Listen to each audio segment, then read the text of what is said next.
So that was one thing. Now we actually, one of our classes about, a year ago, we made them, our guys, do extrication with only duckbill and regular quarter powders. And let me tell you something, it will kick your butt.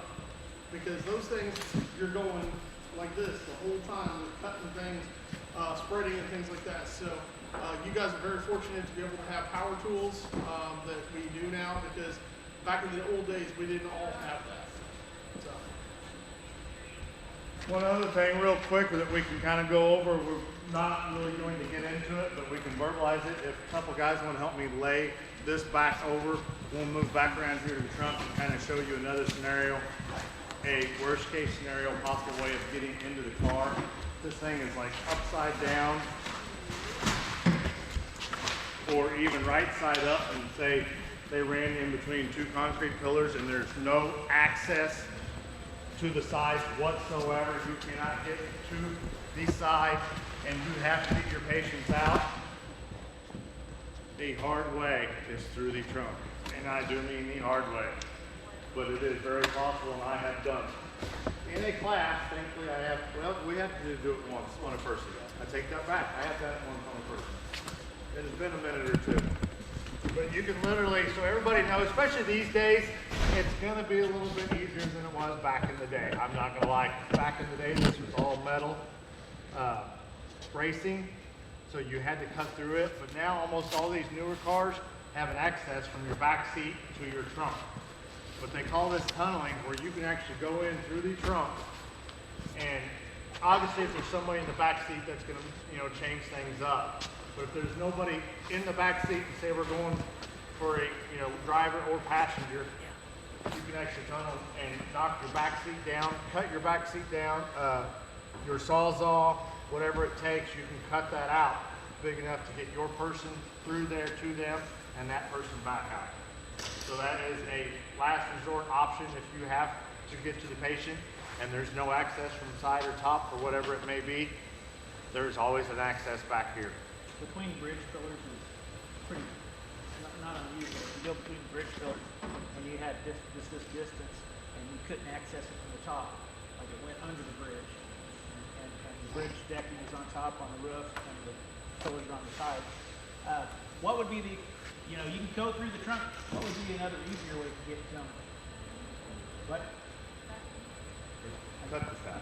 Yeah, just cut the whole decking out. This decking is usually really light, hardly any metal at all, probably composite material. So cut that decking out. The seats though, but if you're in the back seat, you might have people in the back seat, you have to cut the top so you can lean it down so you can get it in there. Hopefully you can get somebody in the vehicle with them to give you an inside the vehicle, at least an eye on what's going on. Seats are usually attached up at the top, usually on a single pin on the top, so go ahead and cut through those, get those down. If you're in the front seat, go ahead and cut the backs of the seats off. Take the top off, cut the hinges on both sides of the seats. Take that down, and it's basically just one person in there and the pieces you're cutting out to the back. You get to them in the same way. You'll take a longboard in there if you can. If not, maybe a skid stretcher. If you can grab their clothing and keep C-spine integrity and pull them out that way. Scoop stretcher, whatever it takes to get in there to get them out. Worst case scenario, there's sometimes you have to rapid extrication where you just drag them out by the shirt collar and hope for the best. That's last case scenario, but it happens. It's happened. What changes on how you're going to do this if the same, let's say, you have one person in here and it's laying on its side in a ravine. It's laying on its driver's side. Driver is the only person in the car. Where are you going to go to? How are you going to get it out? What changes? I mean, today we're sitting here on all fours, which happens, but more times than not, probably not. So what are you going to do? Stabilize car. Stabilize car, and then which direction are we going to go? How are we going to get the patient out? It's laying on the driver's side. Driver is obviously in there unconscious. Cut the pillars on the passenger side and lay it down. Cut the pillars on the passenger side. If it's laying on its driver's side, then lay them down where you're standing on the inside of the roof, basically. What would be an easier way? I mean, if you have to, you can, but okay, it's laying on its side, so now you're working up here. You can go through What's- the what's front another windshield or thing? the back windshield. Huh? You can go through the front or the back glass. Yeah, so if you can get to it, now there's times where it may be in a ditch where you cannot get to the windows and you'd have to work from that, but literally that is working from, 6, 8 feet off the ground, which It's if hard you to have to get- do, hard you to have get to do it. patients Yeah. But if you can, go through the windshield, get the patient extricated and bring them back out the windshield. Or even the back glass if you can't get to the windshield. Worst case scenario, if you have to, depends on whether, you may be able to open the driver or the passenger door. You may be able to reach up there, open the passenger door, bend it around to the fender like we showed you earlier. Here, do the same thing there. Just take it, bend it around, tie it off to the front fender, front wheel. Usually the wheel's got a spoke in them, get a strap, tie it off to that wheel, and extricate them up and out. That is hard. We've done that. It is hard. You get the backboard in, get them on the backboard, and then it takes a lot of people. Or you call your neighbors for, a ladder and a Stokes. You guys got an air chisel? Yes. You can take an air chisel too. Yeah. Take it, start out in the back bottom, come up around. So basically the scenario is, if it's on that side, start at the bottom, air chisel up, round down, and then just like we did with the back here, make a relief cut, take a pike pole from here, lay it down, and then that opens up, plus it doesn't weaken anything because your post is still intact. So that's what I was getting ready to say. He brought that up. You got to make sure when you do that, you don't cut any structural members of your car, because you have your weight is now went from your wheels to your side, which is putting stress on everything. So like I said, you cut everything but your structures and peel that open like a can opener. That's pretty much what you're going to be doing. Noisy as can be though. But Saw's last off- case saw's scenario, off the I mean, trash. you're looking at life or death here, so you got Right. a choice. You got to do what you got to do. You want to get this person into surgery. This is somebody that needs immediate trauma surgery.